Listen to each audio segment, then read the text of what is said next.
मोहतरम नाजरीन, हजरत इमाम हुसैन रजी अल्लाह ताला अन्हु की जात दुनिया में किसी तारुफ का मोहताज नहीं।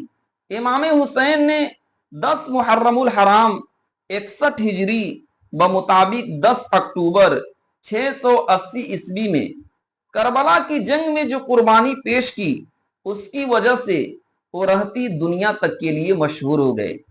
इमाम हुसैन की शख्सियत कितनी बड़ी है, उसका अंदाजा इस बात से लगाया जा सकता है कि दुनिया में जितने भी धर्म गुरु गुजरे हैं, वो अपने धर्म के लोगों के बीच मशहूर रहे हैं, लेकिन इमाम हुसैन का मामला बिल्कुल अलग है।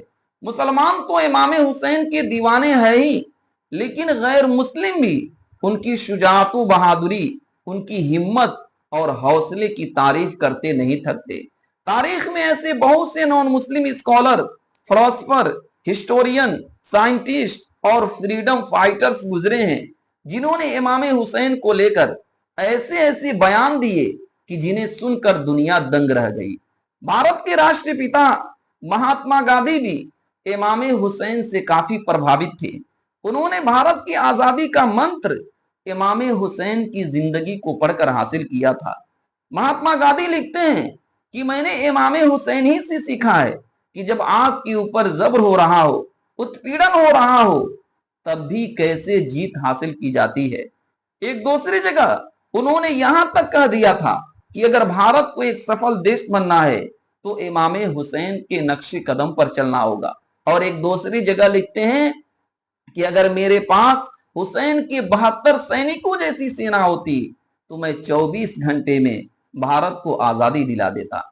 भारत के प्रथम राष्ट्रपति डॉक्टर राजेंद्र प्रसाद इमाम हुसैन के बारे में लिखते हैं कि इमाम हुसैन की कुर्बानी किसी एक देश की विरासत नहीं, बल्कि पूरे मानव जात के लिए भाईचारे का संदेश है। अफ्रीका में अश्वेत यानी महिलाओं को वोट देने के कानूनी अधिकारों के लिए लड़ने वाले नेल्सन मंडेला लिखते हैं कि जब उन्हें विरोधी सरकार ने जेल के अंदर कैद कर दिया और 20 साल तक जेल के अंदर कैद रखा, वो कहते हैं कि तभी मैंने एक रात सरकारी शर्तों को मानने का फैसला कर लिया। लेकिन कहते हैं कि उसी रात मुझे इमाम हुसैन और करबला का वाकया याद आ गया। वो कहते हैं कि इमाम हुसैन ने मुझे हक और आजादी के लिए खड़े रहने की हिम्मत दी।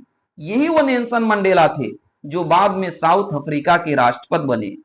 सिखों के मशहूर गुरु गुरु नानक जी ने अपने एक शागिर्द से कहा कि इमाम हुसैन का गम मनाया करो, तो उस पर उनके शागिर्द ने कहा कि वो तो मुसलमानों के रहनुमा हैं। तो गुरु नानक जी ने जवाब दिया कि नहीं, इमाम हुसैन हर जमीर वाले के लिए रहनुमा है। नाजरीन, इमाम हुसैन क्या है, इस पर सदियां बहस करती रहेंगी। इंसानियत का सूरज जब तक कायम है, इमाम हुसैन उसके रोशन बाप बने रहेंगे। इमाम हुसैन की अहमियत का बखान करते हुए भारत के एक मशहूर लेखक और राष्ट्रगान के रचयिता रविंद्रनाथ टैगोर लिखते हैं कि हमें हक और इंसाफ को जिंदा रखने के लिए ये जरूरी नहीं कि हमें हथियारों और आर्मी की जरूरत पड़े, बल्कि उसे कुर्बानी के जरिए भी जिंदा रखा जा सकता है, जैसे कि इमाम हुसैन ने रखा था। इमाम हुसैन इंसानियत के लिए रहनुमा थे। रविंद्रनाथ टैगोर ही की तरह भारत की एक मशहूर लेखिका सरोजिनी नायडू लिखती हैं कि मैं मुसलमानों को मुबारकबाद पेश करना चाहती हूं कि उनके बीच दुनिया की सबसे बड़ी हस्ती इमाम हुसैन पैदा हुए, जिन्होंने दुनिया भर के तमाम जाति समूह के दिलों पर राज किया।